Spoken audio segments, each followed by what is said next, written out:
근데 이때 저희가 잔금 대출 받을 때 정말 주의할 사항이 있어요. 사전 점검하는 시기에 또 우리가 잔금도 내야 되잖아요. 이게 진짜 중요한 건데 잔금 대출은 그럼 어떻게 받으면 되나요? 저희가 이제 사전 점검하는 시기가 이제 준공일 전에 한 2달 정도가 돼요. 그 시기에 저희가 잔금도 치러야 되거든요. 정말 아까 저희 PD님 말씀대로 잔금이 제일 중요해요. 근데 잔금을 치를 때 저희가 2가지 정도를 생각할 수 있는데, 첫 번째는 내가 여기 실입주를 하는 것이고, 두 번째는 임대료를 넣는 방법이에요. 그래서 제가 2가지로 좀 설명을 드릴게요. 우선은 우리가 실입주 한다고 했을 때는 잔금 대출을 알아보시면 돼요. 그러니까 우리가 만약에 여기가 분양가가 이제 5억인 아파트라고 했을 때 5억이라는 돈이 다 있을 경우에는 솔직히 신경 쓸 게 없어요. 그 돈 다 주고 들어가면 돼요. 근데 제가 봤을 때는 많은 분들이 그렇지 않을 거예요. 돈이 빠듯하지만 내가 새 아파트 살고 싶어서 이렇게 하는 경우가 많잖아요.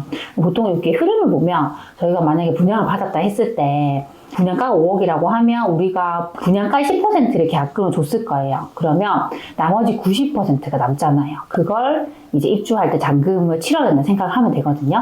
근데 우리가 중간에 이제 중도금 대출이라고 해서 보통 60% 받잖아요. 그러면 이제 중도금 대출이 계속 있을 거예요. 그럼 이제 이 잔금하는 시기에 잔금 대출을 받아가지고 기존에 받았던 중도금 대출 60% 그 부분도 상환을 해야 돼요.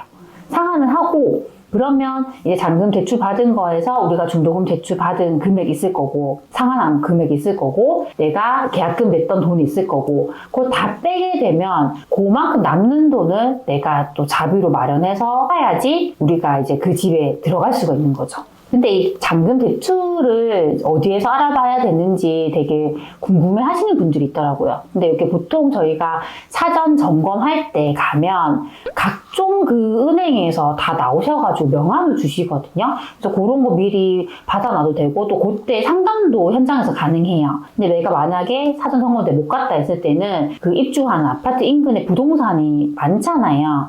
연락하셔가지고 잔금 대출 좀 받고 싶다 하면 그 부동산 소장님들께 그 대출 상담자 리스트를 주시거든요. 그럼 그거 받아가지고 우리가 일단은 1차적으로 유선으로 전화로 물어볼 수 있어요. 그리고 대략적인 나의 정보를 좀 주면 그 상담사분이 대출이 얼마까지 가능하다, 아니면 대출이 안 된다, 이런 말씀을 해주시거든요. 그래서 그렇게 일단 상담을 받아보고 대출이 된다고 하면 거기서 알려주시는 대로 서류를 챙겨가지고 은행에 방문해서 우리가 대출을 받으시면 돼요. 그래서 뭐 간단하게 우리가 전화로도 가능하기 때문에 이게 좀 궁금하신 분들 미리 저는 상담을 좀 받으시면 좋을 것 같아요. 잔금 대출은 보통 뭘 기준으로 몇 %까지 되는 건가요? 보통 저희가 이게 조금 차이가 있는 게, 중도금 대출 같은 경우는 분양가를 기준으로 이렇게 나오거든요. 근데 잔금 대출은 분양가가 아니라 그 입주할 당시에 KB 시세를 기준으로 나와요. 근데 이 KB 시세가 보통은 저희가 이제 준공이 되고 한 2주 안에 나오는 경우가 많은데, 이게 나오려면 거래가 있어야 돼요.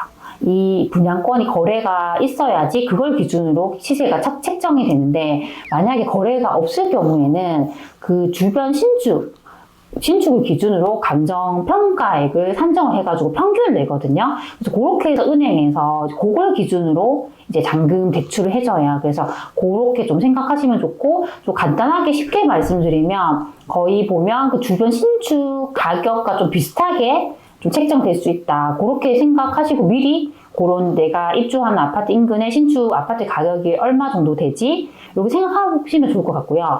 보통 대출 같은 경우는 이제 KB 시세 기준으로 60%가 되는데, 만약에 무주택자이거나 서민 실수요자 같은 경우는 70%도 되고요. 요즘에 저희가 특례보금자리론이라고 해가지고 그 대출 활용했을 때는 생애 최초로 내 집 마련하는 경우가 80%까지 되더라고요. 그렇게 된다고 했을 때는 내 돈은 20%만 있으면 되고, 거기서도 내가 계약금 냈으니까 그 돈 빼면 나머지만 있으면 되니까 충분히 괜찮은 것 같아요.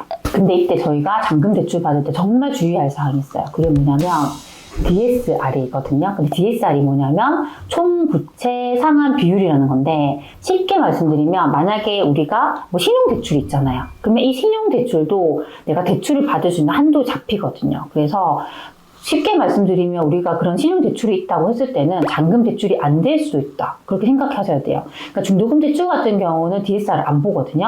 상관이 없는데 잔금 대출은 DSR을 현재는 보기 때문에 항상 가장 중요한 게 미리 좀 알아보시면서 내가 잔금 대출이 되는지 안 되는지를 이렇게 하시면서 자금 계획을 세우셔야 될 것 같아요. 실입주를 하려면 잔금 대출이 나오는지 안 나오는지 얼마나 나오는지 미리 확인을 해보는 게 되게 중요하겠네요. 네. 그러면 실입주를 만약에 하지 않고 내가 임대를 준다고 하면 어떻게 잔금을 납부하게 되나요?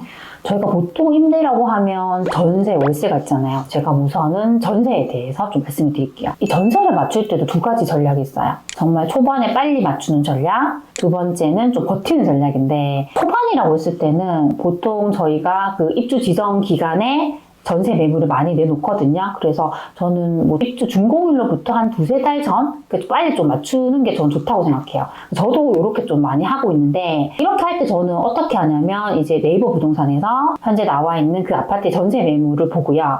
가장 낮게 얼마 정도 나오는지를 체크를 해요. 그래서 저는 웬만하면 그 가격과 비슷하게 내놓습니다. 그렇게 해서 만약에 원하는 분이 있으면 그냥 맞춰드려요.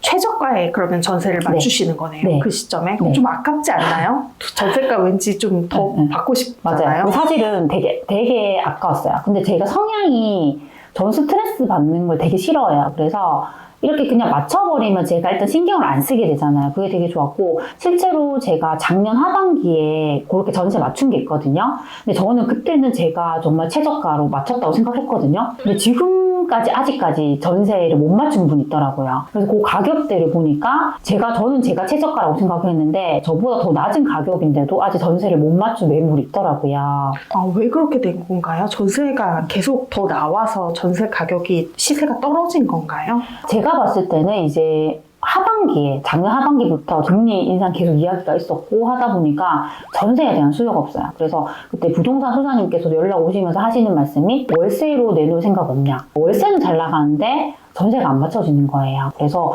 계속 그렇게 쭉 이제 끌고 오신 것 같은데 아직까지 전세에 못 맞춘 매물들이 있더라고요. 그 지역 같은 경우는 입주 물량이 많았어요. 그렇다 보니까 저는 최저가로 낮게 했다고 생각했는데 입주 물량이 많다 보니까 점점 시간이 갈수록 이렇게 입주 물량 때문에 전세가가 내려갔더라고요. 두 번째 전략은 버티는 전략인데, 근데 이 버티는 전략을 할 때도 체크해야 될 게 뭐냐면 이곳에 이제 인근 지역도 포함해가지고 입주 물량이 많은지 체크해야 돼요. 근데 만약에 입주가 많지 않은 곳이라고 하면 이 버티는 전략을 해볼 수 있어요. 해볼 수 있는 이유가 뭐냐면 이 입주하는 그 당시에는 물량이 많이 몰리거든요. 근데 이런 것들이 점점 전세가 빠지게 되면 물량이 줄어들잖아요. 줄어들면 내가 원하는 가격대로 전세를 맞출 수 있어요. 높여서 맞출 수 있거든요.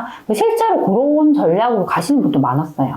근데 그 단점이 있어요. 단점이 뭐냐면 우리가 그 입주 지정일까지 정해진 날짜까지 잔금을 못 치르면 연체 이자가 발생해요. 이게 생각보다 연체 이자가 되게 많거든요. 그래서 그 기간 동안 내가 실제로 잔금을 치를 수 있는 그때까지 계속 이자를 물어야 돼요. 근데 내가 만약에 나는 그것도 버틸 수 있어. 나에게 중요한 것은 전세가를 최대한 높게 맞춰가지고 내 투자금을 줄이는 거야. 이렇게 생각하시는 분들은 이 전략도 쓸 수 있을 것 같습니다. 지금부터는 제가 이제 월세를 이제 세팅하는 방법에 대해서 좀 말씀을 드릴 건데요. 월세를 맞출 때 정말 유리한 부분이 뭐냐면 대출을 일으킬 수 있다는 부분인 것 같아요. 그러니까 저희가 보통은 이제 전세를 맞출 때도 뭐 선순위 대출, 후순위 대출이 가능하긴 하지만 전세 보증금이 크잖아요. 그래서 대출이 있는 곳에 잘 임대를 들어오려고 하지 않거든요. 그래서 이제 그렇다 보니까 내가 만약에 뭐 대출을 일으켜서 전세 맞추고 싶으면 시세보다 전세가를 많이 낮게 해야 되는 상황이 있어요. 근데 월세 같은 경우는 보증금 자체가 전세에 비해 되게 작잖아요. 대출을 충분히 활용해서 월세를 맞출 수가 있거든요. 근데 이때 중요한 게 뭐냐면 대출이 가능한지를 알아보는 거예요. 그래서 입주하는 아파트니까 잔금 대출이 내가 정말 가능한지, 가능하면 얼마까지 가능한지 알아보는 건데, 근데 이것도 보면 저도 많이 알아봤었는데 각 은행마다 그 지점마다 다 달라요. 한도도 다를 수 있고 조건도 다를 수 있어요. 그래서 저는 만약 내가 대출을 일으켜서 월세로 세팅하겠다 했을 때는 최대한으로 많은 은행에 이렇게 알아보시는 게 가장 좋을 것 같습니다. 전세를 주면 대출이 좀 어렵지만 보증금이 적은 월세를 주면 주택담보대출을 받을 수 있네요. 그러면 이 월세 놓을 때 대출도 사실 그냥 잔금 대출인 거죠? 그렇죠. 네네. 그 똑같이 명함 받은 그 네, 은행들에 맞아요. 연락해보면 되는 거죠? 최대한 좀 많이 알아보시면 좀 유리한 조건으로 해주는 곳이 있을 것 같아요. 월세를 왔을 때 정말 좋은 점이 있어요. 그게 뭐냐면 우리가 그렇게 대출을 일으키게 되면 매월 이자가 나가게 되잖아요. 근데 이렇게 월세를 놓으면 일단 보증금도 받을 수 있고 매월 그 월세를 받잖아요. 그러면 그 월세를 가지고 이자를 충당할 수가 있어요. 그래서 이렇게 하시는 것도 저는 충분히 좋은 전략이라고 생각해요. 만약에 내가 내야 될 이자보다 월세를 더 높은 금액을 받으면 월세 수익이 생길 수도 있는 거네요. 그렇죠. 제가 이렇게 설명을 드렸지만 확실하게 뭐 전세가 더 유리한지 월세가 유리한지 좀 궁금해 하실 것 같아요. 그래서 이 부분은 제가 이전에 찍어놓은 영상이 있거든요. 제가 이 링크를 올려드릴 테니까 그걸 보시면서 확인하셨으면 좋겠습니다.